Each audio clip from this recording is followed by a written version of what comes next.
presidente cearense. Eu queria... Respeita os deputados. Presidente. Tem respeito aos deputados, deputado Osmar.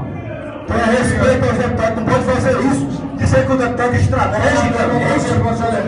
É isso. Eu queria retomar Um de respeito. Passa a palavra para o orador e encerra o assunto. Vamos encerrar o assunto.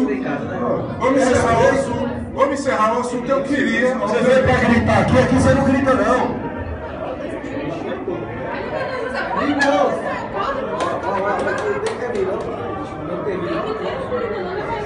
Meu Deus, é isso que acontece aqui.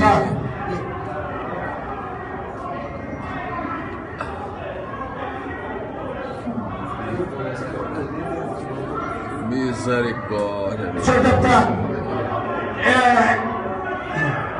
devido a essa confusão toda aí, a sessão está suspensa até o término da liberação. Está suspensa a sessão, senhor deputado.